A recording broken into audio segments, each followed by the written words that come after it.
ఉన్న బంగారాన్ని విడిపించి ఆ రోజు ఆన్లైన్ రేటుకే మేము కొంటాం. Sharma gold company.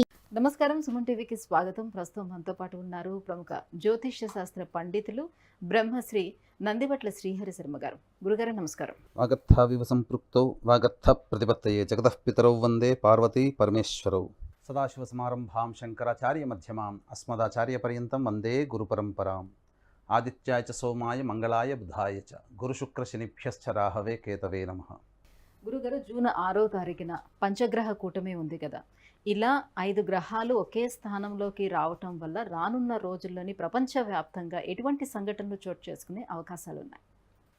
గ్రహకూటమి ఇది సాధారణంగా ఏర్పడేటువంటిది. గ్రహకూటములు గ్రహాలన్నీ కూడా సంచారం చేస్తున్నప్పుడు గ్రహ గతుల రీత్యా కొన్ని రాశుల్లో ఒకటి కంటే ఎక్కువ గ్రహాలు కలిసినప్పుడు ఆ కూటమి ప్రభావము ప్రపంచవ్యాప్తముగా ఉంటుంది. అందుకనే గమనించినట్లయితే పూర్వకాలంలో రాజులు అనేటువంటి వాళ్ళు ఇటువంటి గ్రహకూటములు ఏర్పడినప్పుడు పండితులను పిలిపించుకొని ఈ గ్రహకూటమి వలన ఎటువంటి అరిష్టయోగములు ఉంటాయి, ఎటువంటి సమస్యలు ఉంటాయి, ఎటువంటి లాభములు ఉంటాయని తెలుసుకొని అరిష్టయోగాలు ఉన్నప్పుడు ప్రపంచ శాంతికి, ఆ దేశ శాంతి కోసమై కొన్ని యజ్ఞయాగాది క్రతువులు అనేటువంటి వారు నిర్వహించేవాళ్ళు. తద్వారా దేశము సుభిక్షంగా ఉండేటువంటిది.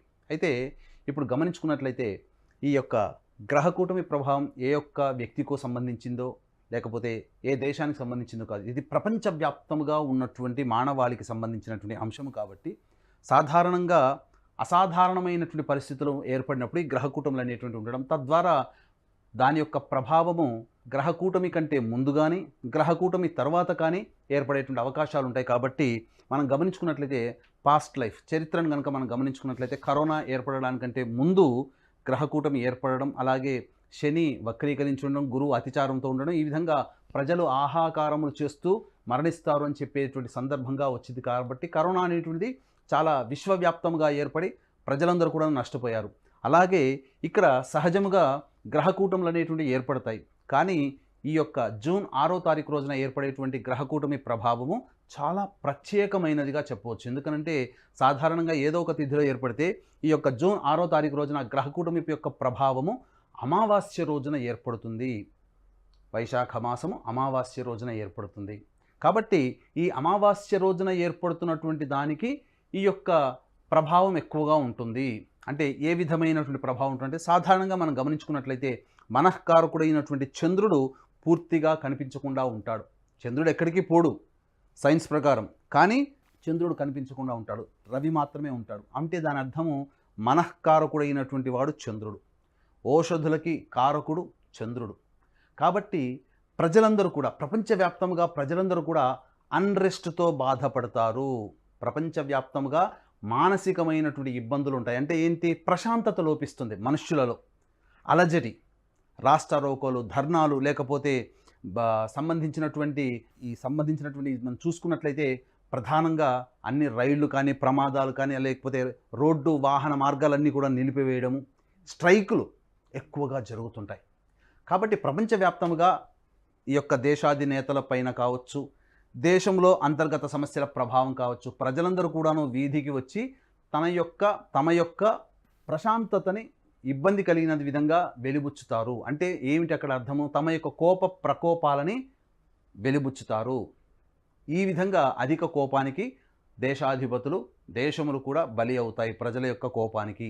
ఇది మనం గ్రహకూటమి ప్రభావంలో చూసుకోవచ్చు. అయితే ప్రపంచవ్యాప్తంగా ఈ యొక్క గ్రహకూటమి అనేటువంటి ప్రభావం చూసుకున్నట్లయితే వృషభ రాశిలో ఏర్పడుతుంది పంచగ్రహ కూటమి 5, 6, 7 తారీఖుల్లో. ఎందుకనంటే అమావాస్య 5వ తారీఖు రోజున సాయంత్రం 7:57 ప్రారంభమై అమావాస్య 6వ తారీఖు సాయంత్రం 6:10 అంతమైపోతుంది. తదుపరి విద్య వస్తుంది. కాబట్టి 7వ తారీఖు రోజున కూడా విద్య. కాబట్టి ఈ యొక్క చతుర్దశి, అమావాస్య, విద్య వచ్చేంత వరకు కూడాను ఈ యొక్క పంచగ్రహ కూటమి అనేటువంటిది వృషభ రాశిలో జరుగుతుంది. ముఖ్యంగా ఒక్క గురువు తప్ప మిగతా 4 గ్రహాలు శుక్రుడు, బుధుడు, రవి, చంద్రుడు అన్నీ కూడాను రోహిణీ నక్షత్రంలో ఏర్పడుతున్నాయి. అంటే మాతృకారకుడైనటువంటి చంద్రుడు. కాబట్టి ఇక్కడ ప్రపంచవ్యాప్తంగా మాతృత్వాన్ని ఎంజాయ్ చేసేటువంటి మహిళలు, అంటే ఏంటి? గర్భం దాల్చినటువంటి వాళ్ళు, గర్భధారణ కోసం ఎదురు చూసేటువంటి వాళ్ళకి కొంత ఇబ్బందులు తప్పవు. కాబట్టి ఎవరైతే కన్సీవ్ అయి ఉంటారో వాళ్ళందరూ కూడా జాగ్రత్తలు పాటించాలి. ఎందుకంటే అబార్షన్స్ జరిగేటువంటి అవకాశం ఉంటుంది. ఇంకా చెప్పాలి అని అంటే ఈ యొక్క వృషభ రాశిలో ఉన్నటువంటి సంబంధించినటువంటి యొక్క దేశాలను కనుక మనం చూసుకున్నట్లయితే Ukraine, Moldova, Bulgaria, Cyprus, Switzerland, Taiwan, Australia. ఈ దేశాలలో అన్రెస్ట్, ప్రజలు అశాంతికి గురి అవుతారు. ఇది ఒకటి జరుగుతుంది. లేదా ఈ చెప్పినటువంటి దేశాలలో ప్రధానముగా ఇబ్బందులు అనేటువంటివి కలుగుతాయి, ప్రమాదాలు జరుగుతాయి. కాబట్టి నీటిని ఆకర్షించే గ్రహం చంద్రుడు. కాబట్టి ఈ యొక్క దేశాలలో సంబంధించి సునామీ హెచ్చరికలు రావచ్చు. అలాగే ఈ యొక్క గ్రహాలన్నీ కూడా చూసినట్లయితే మీకు ఈ 5 గ్రహాలు వృశ్చిక రాశి మీద దృష్టి. ఇక శని 10వ దృష్టితో వృశ్చిక రాశి మీద, కుజుడు 8వ దృష్టితో వృశ్చిక రాశి మీద. కాబట్టి వృశ్చిక రాశి కూడాను ఎఫెక్ట్ అవుతుంది. ఈ వృశ్చిక రాశిలో ఏ దేశాలు ఉన్నాయండి? Azerbaijan, Turkey, Indonesia, Iran, Afghanistan, Switzerland, Hungary, Cuba, Norway, Cambodia, Algeria, Egypt, Morocco, Tunisia. ఈ యొక్క వృషభ రాశి మరియు వృశ్చిక రాశిలో కామన్గా చూసినట్లయితే స్విట్జర్లాండ్ అనేటువంటి దేశం కూడా ఉంది. కాబట్టి స్విట్జర్లాండ్కి సంబంధించినటువంటి ఆ దేశానికి సంబంధించినటువంటి ఆర్థిక మూలాలు దెబ్బతినే అవకాశాలు ఉంటాయి. లేదా ఇప్పటి వరకు కూడాను నల్లధనమంతా దాచిపెట్టుకునేటువంటిది ఏంటి? స్విట్జర్లాండ్ దేశం. కాబట్టి తమ యొక్క సంబంధించినటువంటి మినిట్స్లలో అంటే తమ రూల్స్ అండ్ రెగ్యులేషన్స్ స్విట్జర్లాండ్ దేశం కొంత మార్చుకునే అవకాశాలు ఉంటాయి ఆర్థికపరమైనటువంటి లావాదేవీలకి సంబంధించి. ఈ చెప్పినటువంటి దేశాలలో చూసుకున్నట్లయితే వృశ్చిక రాశి మోస్ట్ ఎఫెక్టెడ్ రాశి అని చెప్పి మనం చెప్పుకున్నాం కదా, అందులో ఇరాన్ కూడా ఉందండి.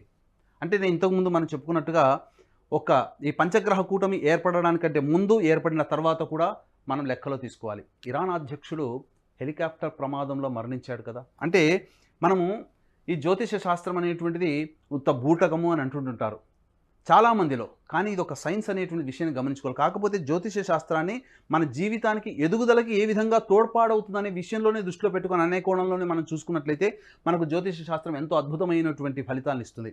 వృశ్చిక రాశికి సంబంధించినటువంటి దేశాల్లో ఇరాన్ ఉన్నది. ఈ ఇరాన్ అనేటువంటి దేశాధ్యక్షుడికి ఇబ్బంది కలిగింది, మరణించడం జరిగింది. ఇంకా చూసుకున్నట్లయితే వృషభ రాశిలో ఉక్రెయిన్ అనేటువంటిది కూడా ఉందండి. కాబట్టి ఇప్పుడు మనము ఆ రోజే చెప్పుకున్నాం, 2022లోనే చెప్పుకున్నాం, ఈ యొక్క సంబంధించినటువంటి రష్యా ఉక్రెయిన్ మధ్య జరిగినటువంటి యుద్ధము ప్రశ్నశాస్త్రం వేసుకొని చూసినప్పుడు ఇది నిరంతరాయంగా కొనసాగుతుంది తప్ప ఆగదు అని చెప్పి మనం చెప్పుకున్నాం ఇదివరకటి వీడియోల్లో. ఇప్పుడు వృషభ రాశిలో ఉక్రెయిన్ దేశం కూడా ఒక దేశం భాగం అవ్వడం, ఈ కారణం చేత ఇప్పుడున్నటువంటి పరిస్థితులకి ఉక్రెయిన్ కూడా మోస్ట్ ఎఫెక్టెడ్ కంట్రీ అవుతుంది. అంటే ఏం జరుగుతుంది? పూర్తిగా ఆ సంబంధించినటువంటి ఉక్రెయిన్ దేశం ఓడిపోవచ్చు, హ్యాండ్సప్గా చేతులు వదిలేయచ్చు, లేకపోతే ఆర్థిక మూలాల్లో ఉక్రెయిన్ కూడా ఇబ్బందులు గురయ్యేటువంటి అవకాశం ఉంది. లేకపోతే ఇంకా చెప్పాలి అని అంటే ఇక యుద్ధాన్ని కొనసాగించలేక సంధి చేసుకునే అవకాశాలు కూడా ఈ యొక్క పంచగ్రహ కూటమి తర్వాత ఏర్పడేటువంటి మార్పులుగా మనం గమనించుకోవచ్చు. ఇక చూసుకున్నట్లయితే ప్రధానంగా సహజ భజక్రమం అనేటువంటిది మనకు తెలుసు. రాశి చక్రంలో మొదటి రాశి మేషము నుంచి చూసుకున్నట్లయితే 8వ రాశి వృశ్చిక రాశి అవుతుంది. అష్టమ భావం ఏం చెబుతుందండి? ఆయుష్కు సంబంధించినటువంటిది, రహస్యముకు సంబంధించినటువంటిది, అలాగే పరిశోధనలకు సంబంధించినటువంటిది. ఈ యొక్క పంచగ్రహ కూటం వలన ఏర్పడేటువంటి ఒక అద్భుతమైనటువంటి యోగం ఏమిటంటే మనిషి ఆయుష్కు సంబంధించినటువంటివి ఏదైతే అంతర్గతమైనటువంటి విషయాలు ఉంటాయో ఆ అంతర్గతమైనటువంటి విషయాల మీద పరిశోధనలు చేసేటువంటి శాస్త్రవేత్తలు అద్భుతమైనటువంటి విషయాన్ని కనుగొంటారు. మానవుడి ఆయుష్ పెంచడానికి సంబంధించినటువంటి విధానాలు రూపొందించబడతాయి ఈ యొక్క పంచగ్రహ కూటమి ప్రభావం తర్వాత. లేకపోతే మానవుడిని అతి భయంకరంగా పీడిస్తున్నటువంటి వ్యాధికి సంబంధించినటువంటి వ్యాధి నిరోధించేటువంటి మాత్రలు కానీ మందు కానీ కనిపెట్టడం జరుగుతుంది.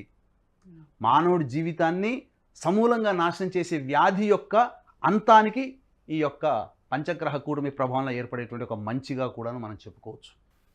కాబట్టి ఏ రకంగా చూసినప్పటికీ కూడా ఈ సంబంధించినటువంటి దేశాలలో అన్రెస్ట్ అనేటువంటిది ఏర్పడుతుంది. అంతేకాకుండా గమనించుకున్నట్లయితే మన దేశం ఏం కూడా తీసిపోదండి. కాబట్టి మన దేశంలో మనం చూసుకున్నట్లయితే ఈ యొక్క వృషభ రాశిలోనే, వృషభ లగ్నంలోనే మన దేశానికి స్వాతంత్రం అనేటువంటిది వచ్చింది. కాబట్టి మన దేశం కూడా మోస్ట్ ఎఫెక్టెడ్ కంట్రీ కూడా అవ్వచ్చు. ఇక గమనించుకున్నట్లయితే ప్రధానంగా చూసుకుంటే ఈ సంబంధించినటువంటి ఈ యొక్క ఇన్ని దేశాలపైన ఎఫెక్ట్ ఉంటుంది అని చెప్పారు కదా, అందులో భారతదేశం అయితే కనిపించడం లేదు. సో భారతదేశంపై ఎలాంటి ఎఫెక్ట్ ఉంటుంది? ఈ యొక్క పంచగ్రహ కూటమి ప్రభావం వలన మనకు ప్రధానంగా ఇబ్బందికర పరిస్థితులు అనేవి ఎదురవుతాయి. కాబట్టి దీన్ని దృష్టిలో పెట్టుకొని జూన్ 6వ తారీఖు రోజున వైశాఖ అమావాస్య శని జయంతి అని చెప్పడం జరుగుతుంది. ఈ శని జయంతి సందర్భంగా మా పీఠమాధ్వర్యంలో ఈ యొక్క ప్రపంచ శాంతి కోసమే నవగ్రహ హోమం, శనీశ్వర హోమం, అఘోర పాశుపత మంత్ర హోమం మరియు ఆరోగ్యానికి, విద్యకి, వివాహానికి సంబంధించినటువంటి హోమాది కార్యక్రమాలు కేవలం 1200 రూపాయలకి మా పీఠమాధ్వర్యంలో మీ గోతనామాలతో చేయించడం జరుగుతుంది. కాబట్టి అవకాశం ఉన్న వాళ్ళు కార్యక్రమ తదనంతరం కాంటాక్ట్ చేసి పూర్తి వివరాలు తెలుసుకోవచ్చు. భారతదేశం మీద ఖచ్చితంగా ఎఫెక్ట్ ఉంటుందమ్మా. ఎందుకనంటే మనం చెప్పుకున్నాం ఇంతకుముందు, భారతదేశం యొక్క స్వాతంత్రం లభించినటువంటి సందర్భంగా ఉన్నటువంటి లగ్నము కూడా వృషభ లగ్నం అవ్వడం, ఈ వృషభ రాశిలోనే పంచగ్రహ కూటమి ఏర్పడడం, మన దేశాన్ని పరిపాలిస్తున్నటువంటి అనగా ప్రధానమంత్రి అయినటువంటి మోడీ గారి కూడా వృశ్చిక లగ్నం అవ్వడం, అనురాధ నక్షత్రం అవ్వడం గమనించుకున్నట్లయితే ఈ యొక్క వృశ్చిక రాశికి సప్తమంలో పంచగ్రహ కూటమి, చతుర్థంలో శని, అనురాధ నక్షత్ర జాతకుడైనటువంటి మోడీ గారు ప్రభంజనాన్ని సృష్టించి కొంత మార్పులు తీసుకువస్తారేమో అనేటువంటి భయాందోళన కలుగుతుంది. తద్వారా పంచగ్రహ కూటమి ఏర్పడిన నెల రోజుల లోపల మన భారతదేశంలో కూడా కొన్ని ఇబ్బందికర పరిస్థితులు ఎదురవుతాయి. ప్రజలు రాస్తారోకోలు, ధర్నాలు చేపట్టడం కానీ, మారణ హోమాలు, మూకుమ్మడి మారణ హోమాలు జరగడం కానీ జరగవచ్చు. అయితే మనం గమనించుకున్నట్లయితే మేషరాశికి సంబంధించింది మనది బాంబే. మన దేశ ఆర్థిక రాజధాని బాంబేగా పేర్కొంటున్నాం. కాబట్టి కొంత ఆర్థికమైనటువంటి లావాదేవీలలో కొన్ని ఇబ్బందులు అనేటువంటివి ఏర్పడతాయి ఈ యొక్క పంచగ్రహ కూటమి ప్రభావ తదనంతరం. మోసాలు కానీ, ముఖ్యంగా కేతుగ్రహ ప్రభావం కాబట్టి సైబర్ మోసాలలో అతిపెద్ద భారీ మోసాన్ని మనం ఈ యొక్క పంచగ్రహ కూటమి తర్వాత ఏర్పడే అవకాశాలు ఉంటాయి. ఇక వృషభానికి చూసుకున్నట్లయితే పూణే నగరం. కాబట్టి పూణే నగరం కూడా కొంత ప్రభావానికి గురవుతుందని చెప్పవచ్చు. కాబట్టి అందులో ఆ పూణే నగరంలో ఏదైనా కానీ ప్రజలకు సంబంధించింది కావచ్చు, మానసికమైనటువంటి ప్రశాంతతను కోల్పోవడం కావచ్చు, ఇలా జరగవచ్చు. అయితే మిథున రాశి అనుకున్నట్లయితే ఢిల్లీ. కాబట్టి ఈ ఢిల్లీ అనగా మిథున రాశికి వ్యయ స్థానంలో పంచగ్రహ కూటమి. కాబట్టి ఢిల్లీలో అత్యధికమైనటువంటి ప్రశాంతతని కోల్పోతుంది అని చెప్పవచ్చు. దీనికి గల కారణాలు కూడా చూసుకున్నట్లయితే ఈ పంచగ్రహ కూటమికి ఏర్పడుతున్నటువంటి ముందుగానే ఢిల్లీ పరిపాలించే వ్యక్తి జైలు పాలవ్వడం, జైలు నుంచి బయటికి రావడం, తద్వారా కొన్ని సంఘటనలు జరిగేటువంటి అవకాశాలు కూడా ఎఫెక్ట్ అవుతుంది. ఇక గమనించుకున్నట్లయితే కర్కాటక రాశిలో బెంగళూరు. ఇక్కడ చూసుకున్నట్లయితే కర్కాటక రాశి కాబట్టి బెంగళూరులో సంబంధించి లాభస్థానం, కర్కాటక రాశికి లాభస్థానంలో సంబంధించినటువంటిది పంచగ్రహ కూటమి ఏర్పడడం. కాబట్టి చారిత్రాత్మకమైనటువంటి నిర్ణయాలు తీసుకొని బెంగళూరు నగరం కూడా అభివృద్ధి చెందుతుంది. అనేక రంగాలలో ఆర్థికపరమైనటువంటి లావాదేవీల్లో బెంగళూరు నగరం అభివృద్ధి చెందుతుందని చెప్పవచ్చు. కాకపోతే అక్కడ ఇంకా ఈ సంబంధించినటువంటి బాధాకరం, కర్కాటక రాశి అంటే అన్ని లాభంలో ఉన్నాయి కాబట్టి లాభం అనుకుంటారు, కానీ బాధక స్థానము కర్కాటక రాశికి లాభస్థానము. కాబట్టి మనుష్యులు బాధపడేటువంటి సంఘటనలు కర్కాటక రాశిలో ఉన్నటువంటి నగరం బెంగళూరు. కాబట్టి ఆ బెంగళూరు నగర చుట్టుపక్కల ప్రాంతంలో మనుషులు బాధపడే సంఘటనలు ఎక్కువగా చోటు చేసుకుంటాయి. ఇక గమనించుకుంటే సింహరాశికి చూసుకుంటే హైదరాబాద్. కాబట్టి ఈ సింహరాశికి సంబంధించినటువంటి హైదరాబాద్ అనేటువంటి ప్రాంతం కూడా మంచిగా చక్కగా ఉద్యోగ అవకాశాలు బాగా పెరుగుతాయని చెప్పవచ్చు. ముఖ్యంగా గమనించుకున్నట్లయితే ఇక్కడ వృద్ధులకి పెద్దపీట వేసేటువంటి అవకాశం, కొన్ని మార్పులు చేర్పులు జరిగేటువంటి అవకాశాలు ఉంటాయి, స్కీములు రావచ్చు. ఇక చూసుకున్నట్లయితే ఇక కన్యా, కోల్కతా. కాబట్టి ఇక్కడ ప్రధానంగా ఈ కన్యా రాశిలో ఉన్నటువంటి రాష్ట్రము కోల్కతా. కాబట్టి జరిగేటువంటిది ఏంటంటే అష్టమ స్థానంలో ఈ యొక్క శని ప్రభావము, కుజుడు కంట్రోల్లోకి వచ్చేసేసింది. కాబట్టి ఇక్కడ ప్రధానంగా కొంత చెదురుముదురు హింసాత్మక సంఘటనలు జరిగి కొంత 144 సెక్షన్ కానీ ఇంకా బాగా ఎక్కువైతే రాష్ట్రపతి పాలన విధించే అవకాశాలు కానీ ఏర్పడబోతాయి. ఇక తులారాశికి సంబంధించి చూసుకుంటే షిల్లాంగ్. ఇక వృశ్చిక రాశికి సంబంధించి చూసుకున్నట్లయితే చెన్నై. వృశ్చిక రాశి ప్రధానంగా జల సంబంధమైనటువంటి రాశి. కాబట్టి సముద్ర తీర ప్రాంతంలో ఉన్నటువంటి రాజధాని చెన్నై. కాబట్టి సముద్రపరమైనటువంటి అలలతో కానీ, లేకపోతే సునామీలు కానీ, లేకపోతే భయంకరమైనటువంటి తుఫాను ప్రభావంతో చెన్నై నగరం ఇబ్బంది పడుతుంది ఈ యొక్క తదనంతరం, పంచగ్రహ కూటమి తదనంతరంగా జూన్ 6వ తారీఖు తర్వాత. ఇక ధనుస్సు రాశికి సంబంధించి చూసుకున్నట్లయితే కేరళ. కాబట్టి ఈ కేరళలో కొత్త వైరస్లు కనుగొనడం కానీ, లేకపోతే ప్రధానంగా శత్రు సంబంధం అనగా 2-3 వర్గాల మధ్యన ఇబ్బంది పడేటువంటి అవకాశాలు ఈ యొక్క కూటమి తర్వాత కేరళలో సంఘటనలు చోటు చేసుకుంటాయి. ఇక మకరానికి సంబంధించి చూసుకున్నాం సూరత్, ఇక కుంభానికి చూసుకుంటే జైపూర్, మీనానికి చూసుకున్నట్లయితే ఇతరత్ర ఇవన్నీ కూడాను మోస్ట్ ఎఫెక్టెడ్ స్టేట్స్గా మన ఇండియాలో చెప్పుకోవచ్చు. ఏది ఏమైనప్పటికీ ఈ యొక్క పంచగ్రహ కూటమి ప్రభావం వలన మనకు ప్రధానంగా ఇబ్బందికర పరిస్థితులు అనేవి ఎదురవుతాయి. కాబట్టి దీన్ని దృష్టిలో పెట్టుకొని జూన్ 6వ తారీఖు రోజున వైశాఖ అమావాస్య శని జయంతి అని చెప్పడం జరుగుతుంది.